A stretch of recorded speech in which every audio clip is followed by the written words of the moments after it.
Okay, for my final speech, I'm going to speak about a topic that I seen somebody speak about, and that was weight discrimination. Not necessarily the weight discrimination. I want to speak about I just got a case that I'm mind sharing with you guys. I'll leave some of the charging parties' names stuff like that. It was about a gentleman stuff like that. He felt he was getting discriminated on because of his weight, and it hit home and stuff like that. Because I know some of you actually mentioned this on your last speech.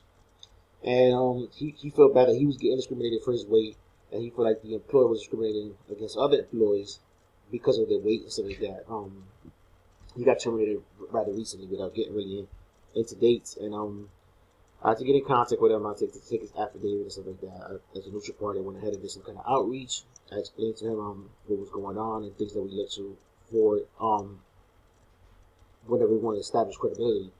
So I told him whenever I get in contact with him again in the future, hopefully tomorrow, I was going to need certain things to establish credibility, that he'd been working there for a while, and that this really came in the rouse because he was complaining that he was getting discriminated against his weight, and he no longer wanted that to happen to him or his other coworkers. So to be prepared to have for me the day that he got hired, amongst other things that other agencies look for, something that an employee tends to take practice on illegally that I might be aware of. And the only way that I know is by asking the charging party. So I will ask, I know this is the high statistic that I shared before with you in the past, but employees, including the state of Arizona and nationwide, working for the employer, not even being able to read English and stuff like that.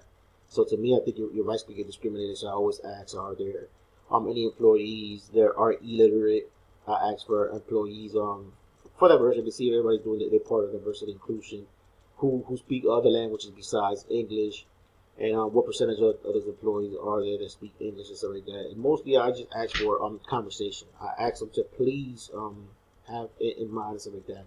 If he feel like he got discharged because he was talking about being overweight to other coworkers, so right, to have a date.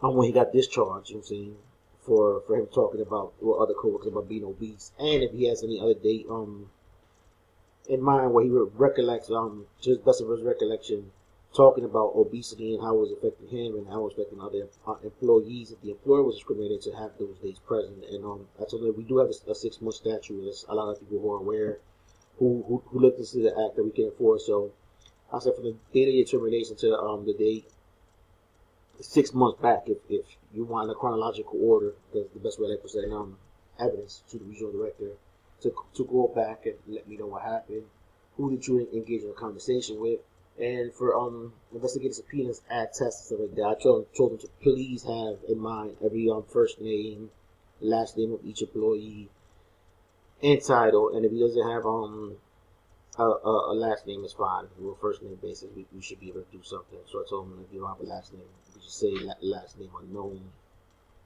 And mostly that, just try to go through to the filter, try to see what the post notice is at. And I need to ask them if you apply for any other agency besides ours, because there's a lot of the agencies who enforce discrimination and stuff like that. Because of particular concerted activity like us, or if this might be something else.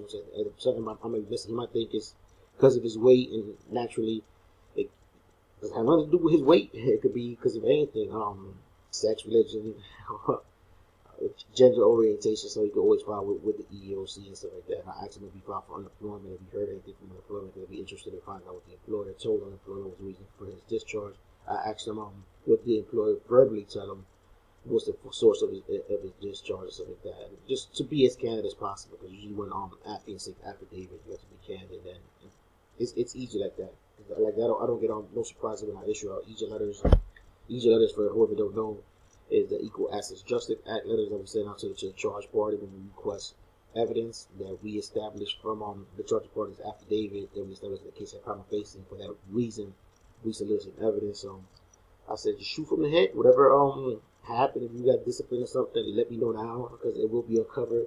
And it's just easier to deal with stuff like that. Just because you got indiscipline before in the past, that might not be the reason you got discharged. The employer might be saying that. And in all actuality, it could be because you was engaged in a particular concerted activity for being overweight. So it's a lot of information to prep up, but I will do my job as a neutral outreach party, and I try to share with you guys. By sharing this, you guys will be a little bit more legally savvy besides taking a course in the future, and your rights will get discriminated. So Once again, a pleasure talking to everybody, and I hope I see the rest of my colleagues soon. Okay.